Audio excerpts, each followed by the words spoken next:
అందరికీ నమస్కారం అండి. నేను వివేకానందన్ పళనిస్వామి మాట్లాడాను. కమ్మవార్ కల్చరల్ అకాడమీ ప్రెసిడెంట్ అండి, కోయంబత్తూరు నుండి మాట్లాడాను. కమ్మవార్ కల్చరల్ అకాడమీ సార్బలండ వచ్చే 25వ తేదీ 25/5/2025 ஐத்தார் நாள் ஞாயிற்றுக்கிழமை తెల్లారుతాన 10 గంటలకండ ఉడుమలపేటలోండే కృష్ణగానం మండపాన అది చూస్తుంటే ఉడుమలపేట బస్ స్టాండ్ నుంచి పొల్లాచి పోయే మెయిన్ రోడ్డులో ఒక 2వ కిలోమీటర్ల రాహల్ బావి పిరివుని చెప్పి ఆడ ఉండాలంట. ఆ మండపాన మన కమ్మవార్ కల్చరల్ అకాడమీ సార్బలండ మన బిడ్డలకైన మహాసంకల్ప నిగల్చి ఆడ నడిచిండ.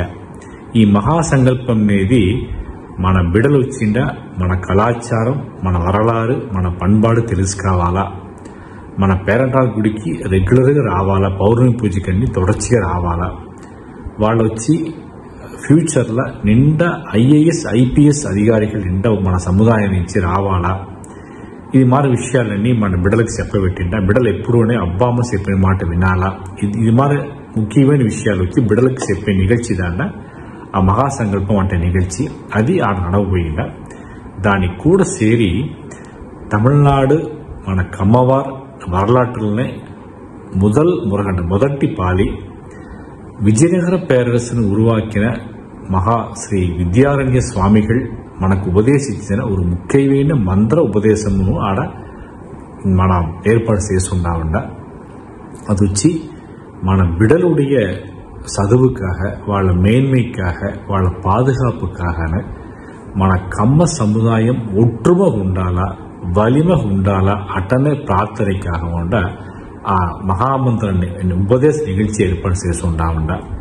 దానికి ఒక్కొక్క కమ్మవాళ్ళు ఇంట్లుండిన అందరికి పెద్దవాళ్ళు, అక్కా చెల్లెలు, అన్నాదమ్ముళ్ళు అన్ని సొంతగాళ్ళు కండీపు వచ్చిన ఆ మంత్ర ఉపదేశాన్ని తీసుకురావాలన్న రెండో ముఖ్యమైన విషయం అండ. దాని నుంచి ఏం అవ్వుంటుంట తనిపట్ట వాళ్ళకి మురళ మనకు వచ్చి ఒక మన ధైర్యం వచ్చిండ, మనసులో ఉండే కుழப்பங்களన్నీ మొత్తంగా తీరిపోకుండా మనకుండే ప్రచனைகள் వచ్చి పడిగా తక్కువ ఉండ ఆ ఉపదేశం తొడర్ந்து మనం ఇంట్లో మనం అది పారాయణ చేసుకుంటే ఇప్పుడు అనికి బిడలకు చూస్తుంటే కల్వి అనేది ఇంత ముఖ్యమైన విషయం ఉండ. వాళ్ళ కల్వి వాళ్ళ చదువు బాగా వచ్చుండ, మంచి సిందనైகள் వచ్చి మంచి ఎన్నాళ్ళు వచ్చేప్పుడు ఏముంటుండ వాళ్ళ வாழ்க்கை ఒక పண்பட்ட வாழ்க்கைగా వాళ్ళు అమచిగా ముంచిన అంత అద్భుతమైన మంత్రాన్ని ఆ జగద్గురు శ్రీ విద్యారణ్యర్ మన సముదాయానికాగనే వచ్చి ఉపదేశం చేసి పోయి ఉండాలంట. సో ఆ మంత్రాన్ని మొదట్లో తమిళనాట్ల మన కమ్మవార్ కల్చరల్ అకాడమీ ఆ ఉడుమలపేటలో ఏర్పాటు చేసి ఉండాలంట. ఒక్కొక్క ఇంటి నుండి కండిపు రావాలంట. ఏంటంటే మనం వచ్చి మన బిడ్డల కింద చదువు ఇచ్చేవి, మంచి పాత్రలు ఇచ్చేవంట, వాళ్ళకైనా సొమ్ములన్నీ చేసి పెట్టేవి, వాళ్ళకంట సొత్తు చేసి పెట్టేవి. అయితే ఇదన్నీ పెట్టుకుని వాళ్ళు ఎదురుకాలాన మగిழ்ச்சிగా పాదుకాపైన வாழ்க்கை వాళ్ళనిచ్చి వాళ్ళ ముందున అటనే ఒక కేள்వికి మన ఊరిదిగినే దానికి బదులు లేదంట. సో అది మార్గం మన బిడ్డలు ఎదురుకాలాన పాదుకాపు ఉండాలంటే మనలో ఒట్టుమ ముఖ్యం ఉండ, వలిమ ముఖ్యం.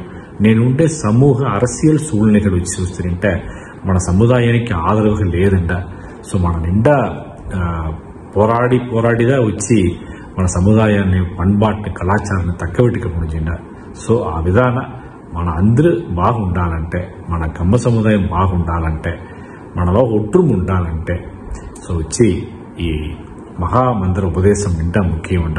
దాన్ని అందరూ తీసి వాళ్ళ ఇంట్లో దినవ్వను దేవుని మొక్కేప్పుడు ఆ మంత్రాన్ని మన చెప్పి మన దేవుని ప్రార్థన చేసేప్పుడు మన సముదాయం, మన ఇల్లు కాకుండా మన ఒట్టుమొత్త సముదాయమును నిండా సుభిక్షంగా ఉంటుంట. దానించి అందరూ రావాలా, ఇప్పుడు బిడ్డలను పిలుచుకునంట. ఆ బిడ్డలకు నిండా ముఖ్యం, వాళ్ళ చదువుకు నిండా ముఖ్యం ఉండ. దానించి అందరూ రావాలంటే అడిగినంట. అందరూ బాగుండాలా, రేణుగా దేవి తల్లి అందరి కుటుంబాన్ని బాగా పెట్టుకోవాలని కాపాడతారంట. అందరికీ నమస్కారం. జై కమ్మ, జై హింద్.